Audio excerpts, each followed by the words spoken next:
sa kung ano yung purpose natin sa buhay. So that's why today, to some of you who are still trying to look for something, ano ba ito may dikit sa purpose ko, redirect, reset, take a note, sulat mo, and then pray about it. Panalangin ka.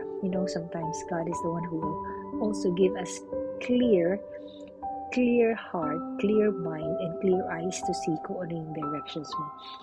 So, like to me, everything that I do, even the things that I do, my side hustles, sabi nga nila, bakit meron ka pang ginagawa?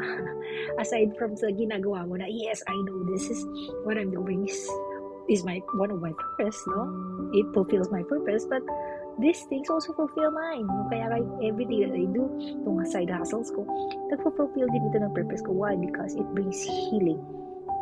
It brings value to people.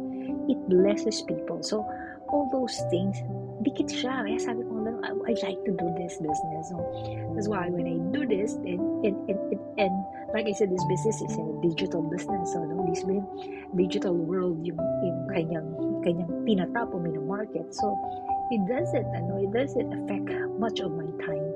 It doesn't affect much. May effect pa rin, kasi you really need to give time, but it doesn't give a big chunk, So, but at the same time, I know that I can help people. I can be a blessing, and this will be a blessing to them. So that's why it fulfills my purpose. So that's why today, if you want to know this, you want to know this, you can just make a message. And if you still, sabi nga natin, if it is not, then it's better to let you know and try.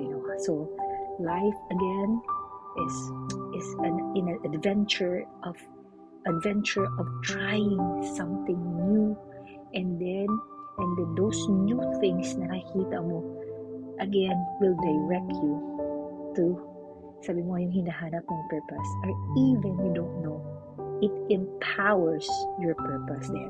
So two things yan. So again, I hope that you have learned something today, just as I have learned something in life.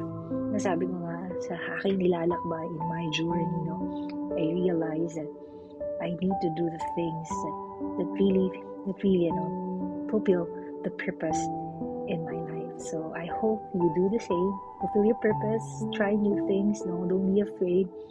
Ask the Lord. Pray. And then I believe that God will bring you to your purpose. And because when you are in your purpose, I believe that your life will be blessed. Again, God bless you everyone. And I hope to hear from you.